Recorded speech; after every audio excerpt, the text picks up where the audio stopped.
Magandang araw sa lahat, lalong-lalo na sa iyo, Dr. Dennis Vilocura. Ngayong araw ay magpapakitang turo ako. Pero bago yan ay magpapakilala muna ako. Ako nga pala si Leah Jane D. Dagunan, BS Ed Phil 3. Ngayong araw ay magpapakitang turo ako tungkol sa ang kahalagahan ng puno at kagubatan. Ang mga layunin. Pagkatapos ng araling ito, ang mga mag-aaral ay inaasahang natutukoy ang pagpapahalaga ng mga puno at kagubatan. Pangalawa, nakagagawa ng isang pagsasadula na nagpapakita ng pagpapahalaga sa puno at kagubatan. Pangatlo ay ang napapahalagahan ang wastong pangangalaga sa mga puno at kagubatan. Ano nga ba ang inyong pipiliin? Ang kalbong kagubatan o may mga masariwang mga puno, maraming puno sa kagubatan?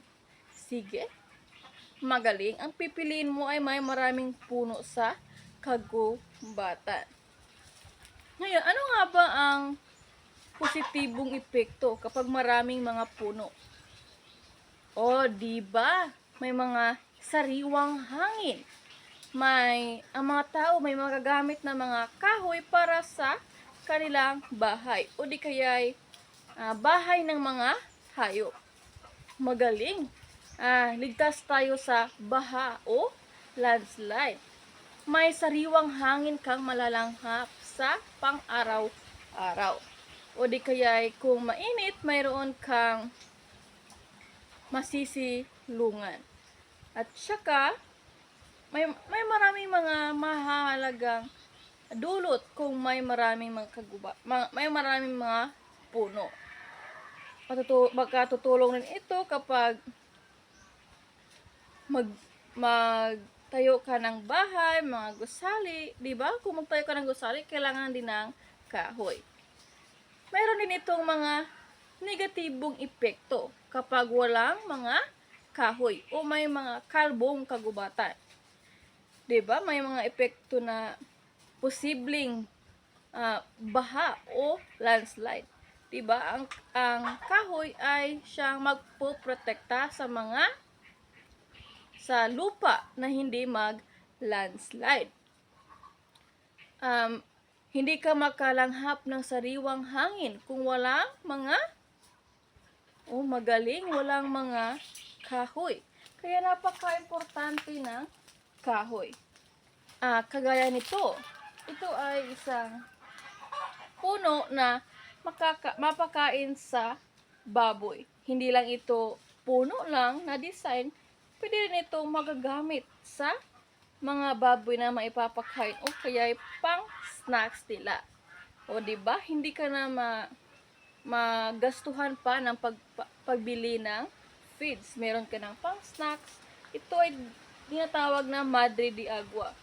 Hindi lang ito para tinanim lang. Pwede itong maging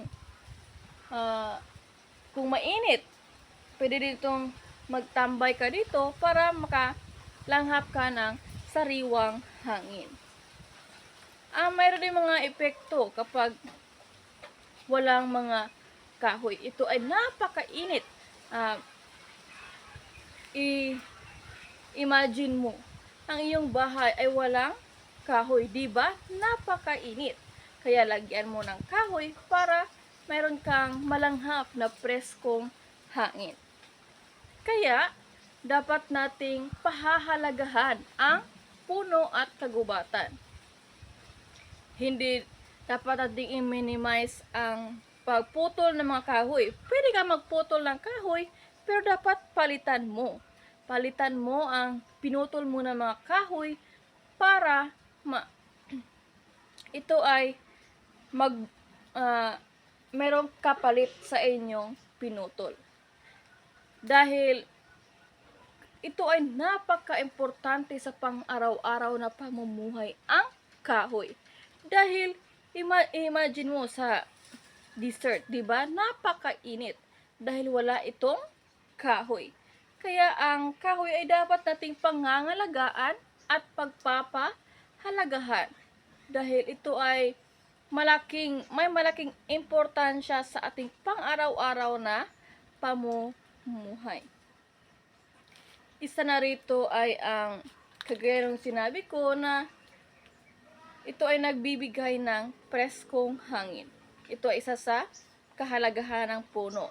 At ang epekto ay magkakaroon ng landslide. Diba? O, naiintindihan ninyo? Magaling. Kaya, pero may tanong ako, paano mo mapapahalagahan ang wastong pangangalaga sa puno at kagubatan?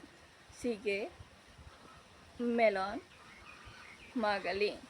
Kaya ito ay napakahalaga sa ating pang-araw-araw na pamumuhay dahil hindi lamang ito disenyo, kaya punong-puno lang. Ito ay napakalaking importansya sa ating pamumuhay. Ang puno at kagubatan. Yun lamang po at maraming salamat.